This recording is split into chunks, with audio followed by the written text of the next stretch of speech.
అందరికీ నమస్కారం అండి. ఈరోజు వీడియోలో 2025 సంవత్సరంలో మొట్టమొదటిసారిగా చంద్రగ్రహణం ఇప్పుడు వచ్చింది, ఏ తేదీని వచ్చింది, పట్టు విడుపు సమయాలు, అలాగే ఈ గ్రహణం ఏ ఏ దేశాల్లో కనిపిస్తుంది, ఇలాంటి ముఖ్యమైనవి తెలుసుకుందామండి.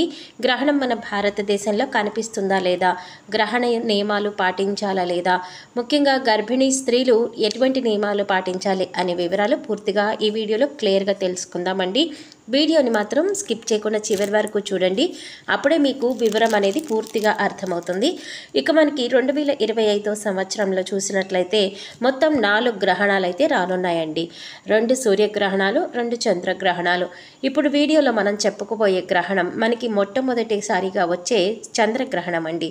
2025 సంవత్సరంలో మొదటిసారిగా చంద్రగ్రహణం మనకి మార్చి 14వ తారీఖున రాబోతోందండి. ఇక ఎప్పుడు కూడా మీరు అందరూ గుర్తుపెట్టుకోవాల్సిన విషయం ఏంటంటే, గ్రహణాలు అనేవి మనకి ఎప్పుడు కూడా వెంటనే వస్తాయి. అంటే మనకి చంద్రగ్రహణం వచ్చిందనుకోండి, వెంటనే సూర్యగ్రహణం వస్తుంది. అలాగే మనకి వెంటనే మనకి ఒక 15 రోజుల వ్యవధిలోనే మనకి గ్రహణాలు అనేవి వస్తూ ఉంటాయి. ఈ మార్చి నెలలో మార్చి 14వ తేదీన మనకి చంద్రగ్రహణం అనేది మనకి సంపూర్ణ చంద్రగ్రహణంగా రాబోతోంది. ఇప్పుడైతే ఈ గ్రహణం గురించి ముందుగా తెలుసుకుందాం. సైంటిఫిక్ రీజన్ ప్రకారం అసలు గ్రహణం ఎందుకు వస్తుంది అని చూసినట్లయితే, భూమికి చంద్రుడికి మధ్య సూర్యుడు వచ్చినప్పుడు చంద్రుడు కనిపించడు, చంద్ర కిరణాలు అనేవి భూమికి అయితే చేరవు. దీనిని చంద్రగ్రహణం అనే పేరుతో మనం పిలుస్తాము. అప్పుడు మనకి అంటే చంద్రుడు భూమి మీద ఉన్న వాళ్ళకి కనిపించడు. ఇక రెండవ గ్రహణం ఏంటంటే సూర్యగ్రహణం అనేది మనకి మార్చి 29వ తేదీన అయితే మనకు వస్తుందండి. ఈ గ్రహణం పేరు వచ్చేసి పాక్షిక సూర్యగ్రహణం అండి. ఈ పాక్షిక సూర్యగ్రహణాన్ని మనం పంచాంగం ప్రకారం రాహుగ్రస్త పాక్షిక సూర్యగ్రహణం అనే పేరుతో పిలుస్తాం. ఈ గ్రహణం మనకి 2025 సంవత్సరంలో మార్చి 29వ తేదీ అంటే పాల్గొన అమావాస్య రోజున శనివారం రోజున అండి. ఈ గ్రహణం మనకి ఏ దేశాలలో కనిపిస్తుంది అవి కూడా వివరంగా తెలుసుకుందాం. ముందుగా ఈ గ్రహణం కనిపించే దేశాలు వచ్చేసి అంటే పాక్షిక చంద్రగ్రహణం కనిపించే దేశాలు చూసినట్లయితే, ఈ గ్రహణం Bermuda, Portugal, Canada, USA, Morocco, Greenland, Ireland, England, Belgium, Netherlands, Germany, Denmark, Ukraine, Norway, Sweden, Vatican city దేశాల్లో కనిపిస్తుందండి. ఈ గ్రహణం కూడా మనకి భారతదేశంలో అయితే కనిపించదండి. కాబట్టి భారతదేశంలో ఉండేటటువంటి ప్రజలు ఎవరు కూడా నియమాలు పాటించవలసిన అవసరం అయితే లేదండి.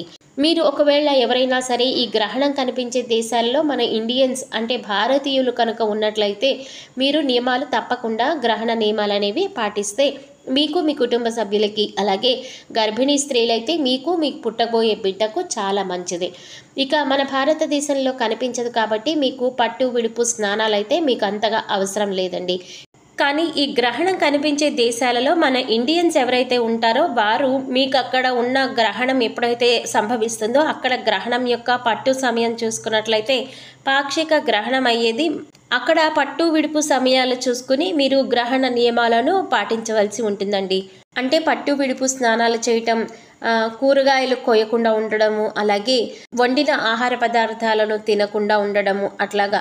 అలాగే గ్రహణం పూర్తయిన తర్వాత విడుపు స్నానం చేసి వంట చేసుకొని స్నానం చేయడం, ఇంతకుముందు వండినటువంటి నిల్వ పదార్థాల మీద దర్భలు ఉంచడం, ఇలాంటివి మన పెద్దలు ఎన్నో రకాల నియమాలు అయితే చెప్పి ఉన్నారు. వాటిని పాటించగలిగితే మన భారతీయులకి, విదేశాలలో ఉన్న వాళ్ళకి మేలు జరుగుతుందండి. కాబట్టి ఎవరు కూడా మన భారతదేశంలో ఉన్న వాళ్ళైతే కనిపించదు కాబట్టి నియమాలు పాటించనక్కర్లేదు. ఇక ఎలాగో మన భారతదేశంలో గ్రహణం లేదు కాబట్టి కొంతమంది ఇల్లుని క్లీన్ చేసుకునే వాళ్ళు అమావాస్య రోజు కానీ, పౌర్ణమి రోజు కానీ ఇలా కొంతమంది చేసుకుంటూ ఉంటారు కదండి. వాళ్ళు యథావిధిగా ఎప్పుడు క్లీన్ చేసుకోవాలంటే అప్పుడు చేసుకోవచ్చు. ముఖ్యంగా గర్భిణీ స్త్రీలు కూడా ఎటువంటి నియమాలు అయితే పాటించిన అవసరం లేదండి. ఇక ఈ పౌర్ణమి శుక్రవారంతో కలిసి వచ్చింది, లక్ష్మీ జయంతి అని కూడా పండితులు చెప్తున్నారు. కాబట్టి ఆ రోజున శుక్రవారం పూజలు మీరు విశేషంగా చేసుకోవచ్చండి. లక్ష్మీదేవికి ధూపదీప నైవేద్యాలు సమర్పించుకొని లక్ష్మీ అష్టోత్తరం చదువుకోవడం వంటివి చేసుకోవచ్చు. ఇలా చేయటం వల్ల లక్ష్మీదేవి యొక్క కరుణ కటాక్షాలు కలుగుతాయి.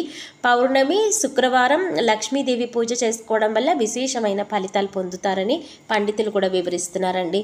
సో చూసారు కదండి, సూర్యగ్రహణం ఎప్పుడు ఏర్పడింది, ఏ దేశాలలో కనిపిస్తుంది, పట్టు విడుపు సమయాలేంటి, మనకు గ్రహణం ఉంటుందా లేదా, గర్భిణీ స్త్రీలు నియమాలు పాటించాలా లేదా అనే పూర్తి అంశాలను వివరణతో తెలుసుకున్నాం కదా. ఈ వీడియో మీకు నచ్చితే లైక్ చేయండి. అలాగే మీ ఫ్రెండ్స్ అండ్ ఫ్యామిలీ మెంబర్స్లో వీడియోని వాళ్ళతో షేర్ చేసుకోవడం అయితే మర్చిపోకండి. ఈ వీడియో మీకు ఇన్ఫర్మేటివ్గా అనిపిస్తే లైక్ చేయండి. అలాగే మన ఛానల్ ఎవరైనా కొత్తగా చూస్తున్నట్లయితే సబ్స్క్రైబ్ చేసుకొని పక్కనే వచ్చిన బెల్ ఐకాన్ నొక్కి ఆల్ సెలెక్ట్ చేసుకుంటే మేము ఇలాంటి ఇంట్రెస్టింగ్ వీడియోస్ అప్లోడ్ చేయగానే ముందుగా మీకు నోటిఫికేషన్ వస్తుందండి. మరో చక్కటి వీడియోతో మళ్ళీ కలుద్దాం. నమస్తే.